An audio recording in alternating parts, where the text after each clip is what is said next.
کہا کہ میں نے نام حرم سوچا ہے، کہا بل ہو حسین، فرمایا یہ بھی حرم نہیں ہوگا، یہ حسین ہوگا۔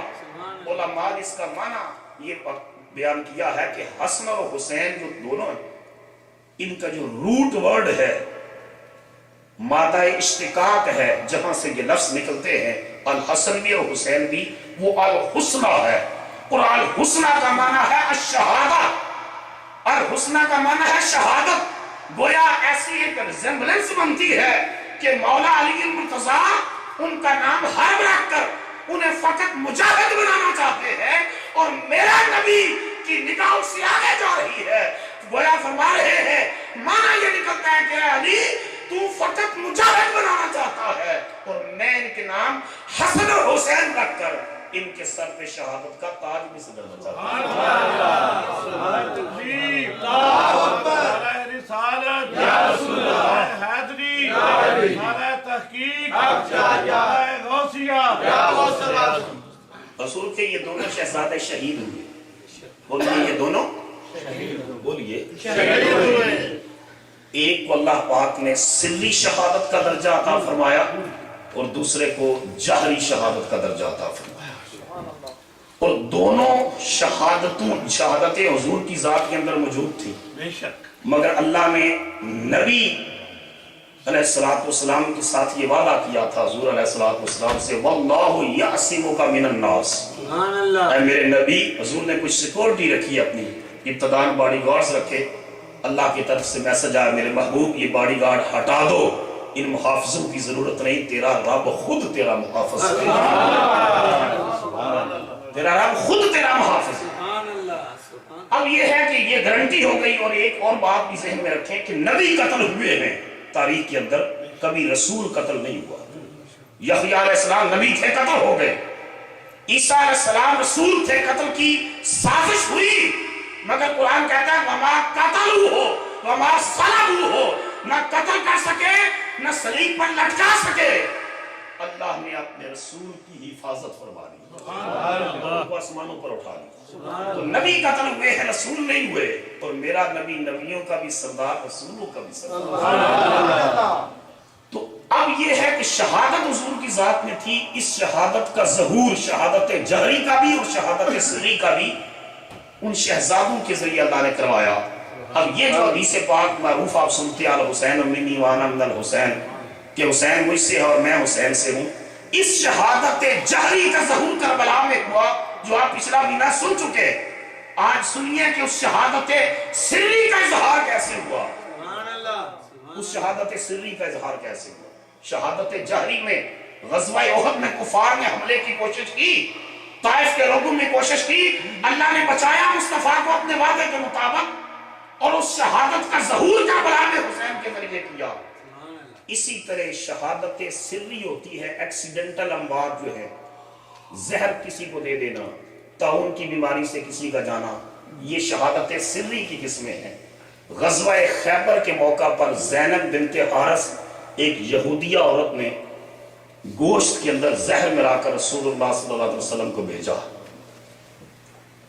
اور حضور علیہ السلام نے، اور حضور کے ایک صحابی تھے بشر بن برا رضی اللہ تعالیٰ، انہوں نے وہ گوشت تناول کیا۔ اب جب حضور نے گوشت کھایا تھوڑا سا، تو اس گوشت کے اندر سے آواز آئی اللہ کے رسول نہ کھائیے، میرے اندر زہر ملا۔ اور بشر بن برا رضی اللہ تعالیٰ اسی وقت اس زہر کے اثر سے شہید ہو گئے۔ بعد میں اس یہودیہ عورت کو اریسٹ کر لیا گیا، تو حضور نے اس سے پوچھا کہ تجھے اس کام پر کس نے ابھارا ہے؟ اس نے جو جملہ کہا وہ سننے والا ہے۔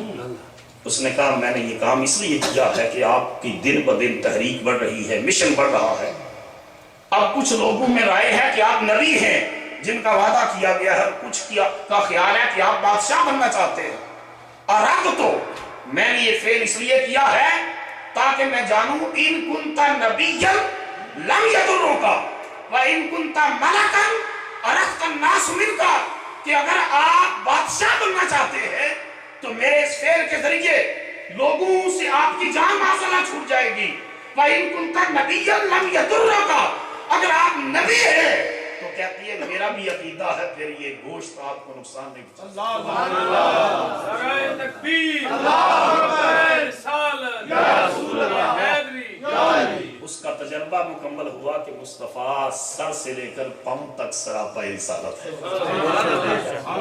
چنانچہ حضور علیہ السلام اپنے آخری وقت میں یہ فرماتے تھے کہ اس یہودیہ عورت نے جو زہر کا ملا کر دیا تھا گوشت میں، اس کا اثر میں محسوس کرتا ہوں۔ امام سیوطی نے لکھا، امام بخاری نے لکھا، حضور نے فرمایا اس کا تو یہ شہادت جہری بھی اللہ پاک نے اس طرح حضور علیہ السلام کی حفاظت کی، لیکن شہادت جہری کا ظہور امام حسین سے کربلا میں جس طرح کروایا، اس طرح شہادت سری کا ظہور امام حسن مجتبی سے ہوا کہ ان کو زہر دیا گیا، اور زہر کے نتیجے میں امیر المومنین امام حسن مجتبی رضی اللہ تعالیٰ عنہ کی شہادت ہوئی۔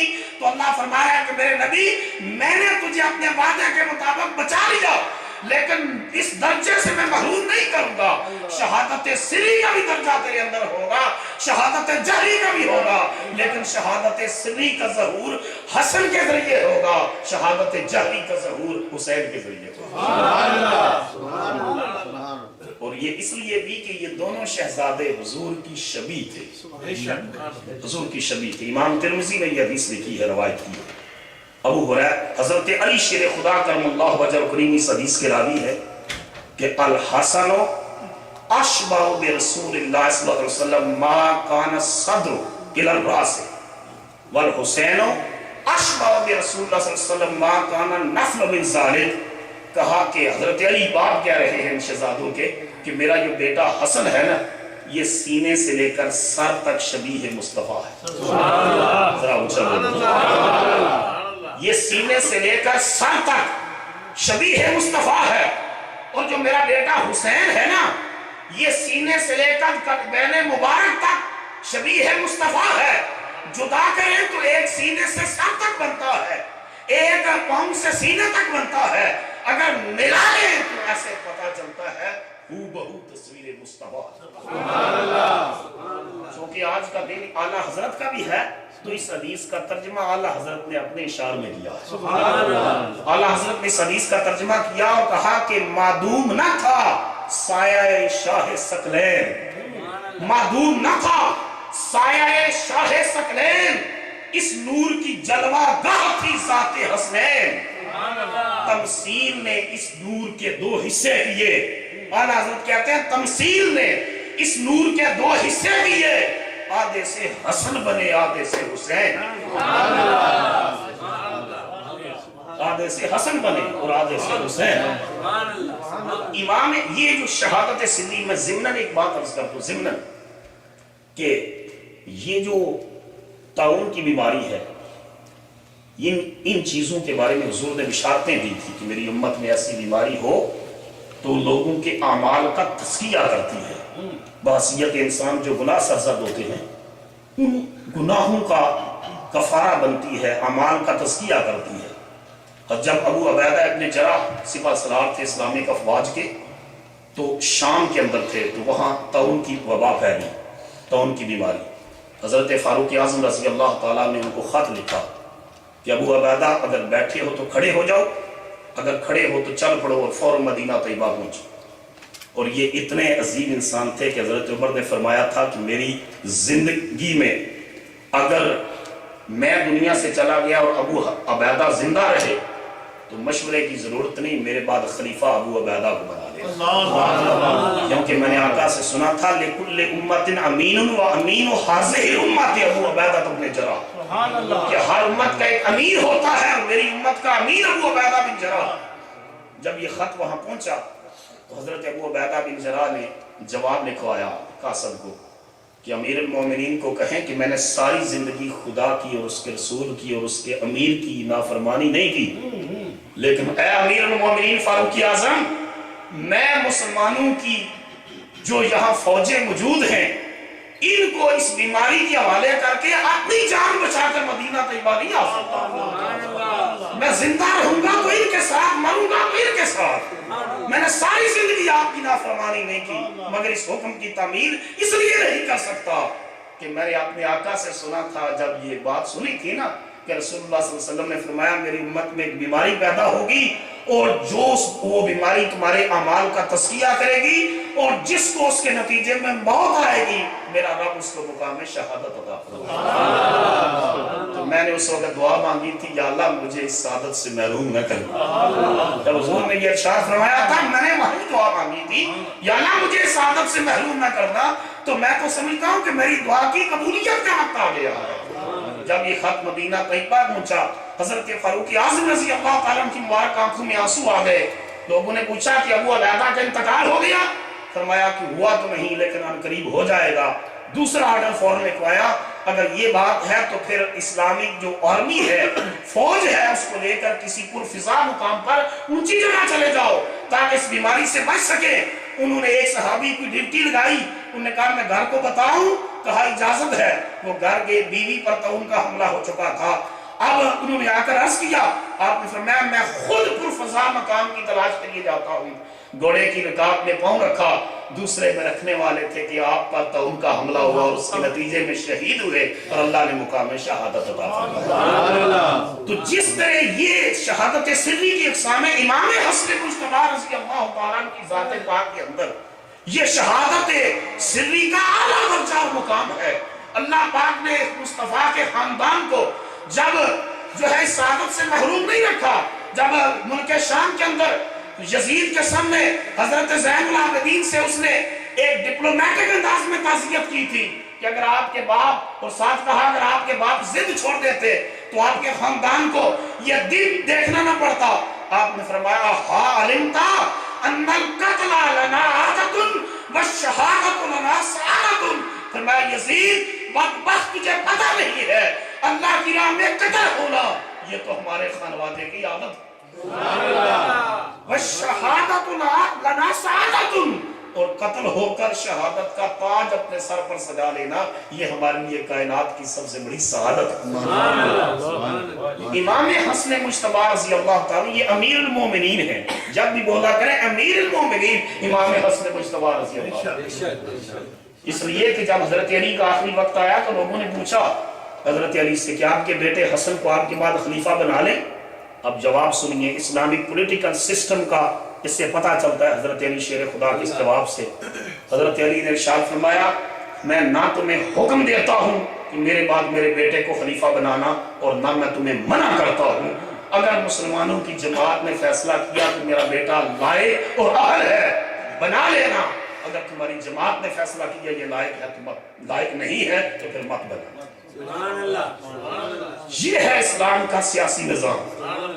اب آپ کی شہادت کے بعد انہوں نے جو ہے دیکھا کہ ان سے خوبصورت اور ان سے لائق اور کمپیٹنٹ اور کون سی لیڈرشپ ہو سکتی ہے کہ جن کو مصطفیٰ کندھوں پہ بٹھاتے رہے, جن کا جھولا جبرائیل امین جھلاتے رہے, اور جن کو لوریاں فرشتے دلاتے رہے, اور جن کو مصطفیٰ اپنی گود میں بھی بٹھاتے رہے, کندھوں پر بھی بٹھاتے رہے, اور جن کے لیے سجدے لمبے کرتے رہے. یہ حدیث آپ نے سنی کہ امام حسین کے لیے سجدہ لمبا کیا, یقیناً امام حسین کے لیے کیا, لیکن ایک روایت ہے امام حسن کے لیے بھی مصطفیٰ نے سجدہ لمبا کیا.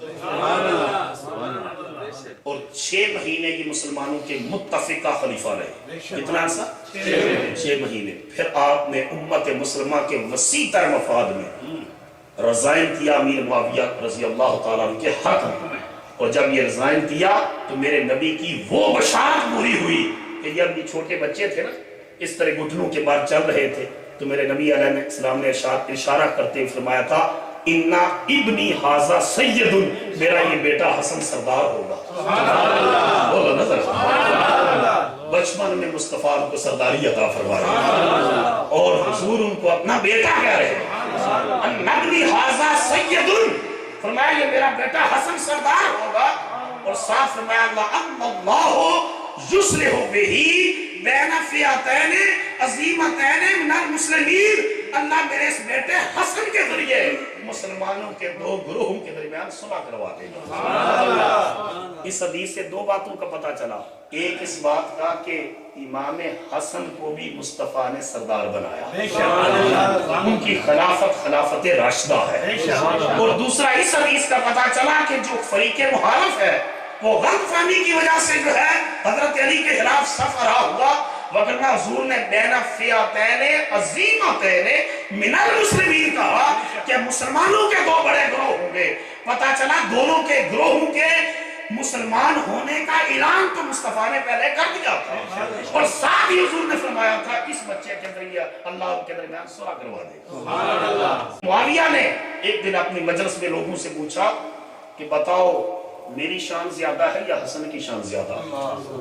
ایک درباری بولا، اس نے کہا امیر معاویہ آپ کی کیا بات ہے، آپ کی کیا شان ہے؟ امیر معاویہ نے کہا شٹ اپ، تجھے پتہ نہیں حسن کون ہے؟ ہمارا سیاسی اختلاف اپنی جگہ، یہ ابھی رضائی نہیں کیا تھا اس وقت، کہا اختلاف اپنی جگہ، لیکن تجھے پتہ نہیں کہ امام حسن کون ہے؟ پھر امیر معاویہ نے اپنی زبان سے شان حسن مجتبیٰ بیان کی۔ آپ نے اس درباری کو کہا کہ اس حسن وہ ہیں جس کا نانا نبیوں کا سردار ہے۔ حضرت امیر معاویہ نے کہا کہ حسن وہ ہیں جن کا بابا علی ولیوں کا سردار ہے۔ کہا حسن وہ ہیں جن کی ماں جنت کی عورتوں کے سردار ہے، اور کہا حسن وہ ہیں کہ جن کے جو ہے وہ ماموں قاسم بن محمد ہے۔ کہا حسن وہ ہے جن کی خالہ زینب بنت محمد ہے۔ یہ سارے رشتے گنوائے، چچا کے بھی اور سارے ننیال ددیال کے رشتے گنوا کر امیر معاویہ نے کہا بتاؤ یہ رشتے میرے اندر ہیں؟ کہا نہیں۔ کہا پھر حسین حسن کے پاؤں کی گرد کو بھی امیر معاویہ نہیں پہنچ سکتا۔ یہ شان امام حضرت امیر معاویہ نے خود اپنی زبان سے امام حسن مجتبیٰ کو دیا۔ اس کا مطلب یہ ہے کہ جو جملہ بھی آپ نے سنا علامہ صاحب سے بھی کہ جن کے ساتھ امام حسن کی صلح ہے ان کے ساتھ ہماری بھی صلح ہے، بولو سارے ان کے ساتھ ہماری بھی صلح ہے۔ اور آج کی یہ کانفرنس کرنے کا مقصد بھی یہ ہے کہ بلا شبہ امام حسین کے قدموں کی خاک ہماری آنکھوں کا سرما، ان کے جوڑے ہمارے سر کا تاج، بولو نا مجھے، ان کے جوڑے ہمارے سر کا تاج۔ لیکن بھائی امام حسین کے ساتھ ساتھ امام حسن جو بڑے بھائی ہیں، ابھی یہ بچے تھے دونوں، مطلب یہ ہے کہ ٹین ایج میں تھے، کسی بات پر ناراضگی ہو گئی۔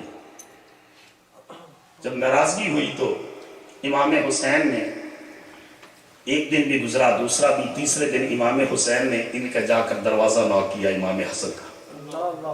جب وہ باہر نکلنے لگے تو یہ بھاگ کر واپس آ گیا اپنے کمرے میں۔ اب امام حسن آئے اور انہوں نے کہا حسین کیا بات ہے؟ ایک تو تم میرے ساتھ ناراض ہو اور اوپر سے میرے ساتھ مذاق کرتے ہو، یہ کیا بات ہے؟ ناراض بھی ہو اور مذاق بھی کرتے ہو۔ تو انہوں نے کہا کہ میں مذاق نہیں کرتا۔ امام حسین نے کہا بھائی جان مذاق نہیں کرتا، نانا جان نے فرمایا تھا کہ مسلمان کے لیے زیبا نہیں ہے کہ تیسرے دن کا سورج ڈوبے اور وہ ابھی تک ناراض ہے۔ نانا جان کی اس ارشاد پاک کی تعمیر میں آ کر دروازہ نوک کیا ہے۔ تو انہوں نے امام حسن نے کہا کہ یہ بات تو ٹھیک ہے نانا جان کا ارشاد پاک، پھر بھاگ کر آ کیوں گئے ہو؟ پھر وہاں کھڑے رہنا تھا، میرے ساتھ ملاقات کرتے اور راضی ہو جاتے۔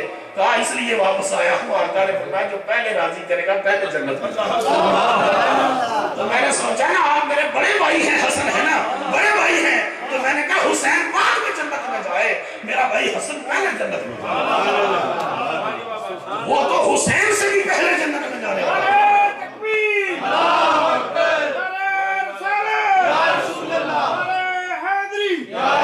اتنا بڑا درجہ ہے امام حسن مجتبیٰ کا۔ آپ کے فضائل و مناقب میں یہ بات آتی ہے، اتنے بڑے لجبال تھے، اتنے صحیح تھے۔ گزر رہے تھے ایک جگہ سے، ایک باغ کے اندر ایک خادم کام کاج کرنے کے بعد تھک ہار کر گوڑی کر رہا تھا، تھک ہار کر وہاں کنارے پر بیٹھ کر کھانا کھا رہا تھا، اور آپ نے منظر دیکھا، دیکھتے رہے۔ اس کے سامنے ایک کتا تھا، وہ لقمہ توڑتا اور ایک لقمہ اپنے منہ میں ڈالتا، ایک کتے کے آگے پھینکتا، پھر لقمہ توڑتا، ایک اپنے منہ میں ڈالتا اور دوسرا کتے کے۔